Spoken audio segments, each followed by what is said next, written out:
Normalmente existe uma tendência humana de nós associarmos a ideia de ser espiritual com uma ideia emocional, né? Tanto na nossa vida como nos cultos. Mas se a gente analisar de perto a Bíblia, a gente vai ver que não é isso. A emoção não está ligado a ser espiritual, né? Se a gente for ver a própria palavra emoção, ela significa algo que vem de dentro para fora. Então, algo que vem de nós para as pessoas que estão ao nosso redor. Já a palavra espírito vem a ideia de respirar, uma coisa que vem de fora, o ar, e a gente inspira aquilo, então vem de fora para dentro. As próprias palavras têm significados distintos e a palavra emocional não deixa claro e não expressa a ideia de ser espiritual. Então vamos analisar um pouquinho o que é ser espiritual. E pensa na ideia de respiração. Quando você respira, qual é o processo que acontece no seu corpo? É uma coisa que vem das suas emoções ou algo totalmente lógico e racional que acontece do seu corpo para que você consiga respirar? Se a gente analisar um processo, é um processo muito complexo, que talvez você possa pesquisar, ver cientistas, eles vão te explicar como é respirar, uma coisa complexa. E quando a gente pensa na ideia de um culto, a gente pensa realmente no culto racional, assim. Se a gente olhar lá em 1 Coríntios, capítulo 14, do 26 ao 40, a gente vai ver que a igreja de 1 Coríntios, eles tinham vários problemas e várias situações, e principalmente em relação à ordem do culto, onde eles não estavam fazendo o culto da maneira que deveria ser feito. E o que Paulo pede para eles é que tenha ordem, para que eles façam de uma maneira organizada, de uma maneira sensata, não cada um fazendo do seu modo. Em Romanos, capítulo 12, versículo 1 ao 2, ele vai expressar a ideia do que era um culto racional, sim. Né? Se puder ler, Romanos 12, 1 e 2. Rogo-vos, pois, irmãos, pelas misericórdias de Deus, que apresenteis o vosso corpo por sacrifício vivo, santo e agradável a Deus, que é o vosso culto racional.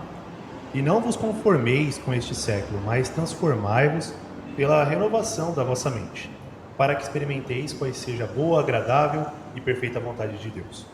É interessante que Paulo aqui está deixando claro que o culto ele vai muito além, de fato, em si da reunião. Mas o ser espiritual, a racionalidade é a sua vida. Como você tem vivido, a sua própria vida já demonstra um culto e uma espiritualidade ao Senhor. Então a gente começa a compreender que ser espiritual é uma coisa muito mais complexa do que você estar em um culto chorando, se emocionando ou até mesmo gritando. E quando a gente pensa na ideia da palavra do coração, quando a gente olha para a Bíblia falando sobre o coração, é uma coisa que está ligado de fato aos nossos sentimentos, aquilo que nós sentimos ou pensamos. Eu gostaria de ver lá uma passagem que diz lá em Jeremias capítulo 17, versículo 9 ao 10. Enganoso é o coração, mais do que todas as coisas, e desesperadamente corrupto. Quem o conhecerá? Eu, o Senhor, esquadrinho o coração, eu provo os pensamentos, e isso para dar a cada um segundo o seu proceder, segundo o fruto das suas ações. Certo? Então a gente vê que o coração do homem é enganoso. Quer dizer o quê? Que aquilo que nós ligamos como emoção, pensamos como emoção, a gente imagina de onde provém nossas emoções, ele é enganoso. Isso significa que nosso sentimento, ele não transparece a essência e a verdade de Cristo. Ele não vai demonstrar, de fato, qual é a verdade e a vontade de Deus. Então, se nós nos preocuparmos em ter uma emoção no momento de uma adoração ou na nossa vida em Cristo, talvez nós não estejamos vivendo a vontade de Deus e muito menos sendo espirituais, que é o que Deus espera de nós. Então, nós não vemos os apóstolos usando linguagens emocionais ou linguagens para que fizesse as pessoas chorar. Eles usam palavras duras, muitas vezes, de afronta, para que as pessoas comecem a compreender e receber a Cristo. A gente pode ver isso em Atos, em vários momentos. Então, a pregação no primeiro século nunca foi sobre emoção, nunca foi sobre ser emocional, mas sim ser guiado pelo Espírito. Isso caracteriza várias atitudes nossas, seja no nosso trabalho, no nosso relacionamento com os nossos irmãos. Ser espiritual vai muito além do que se emocionar, do que sentir algo. Ela está ligada, de fato, a ser conduzido por Deus em nossas vidas.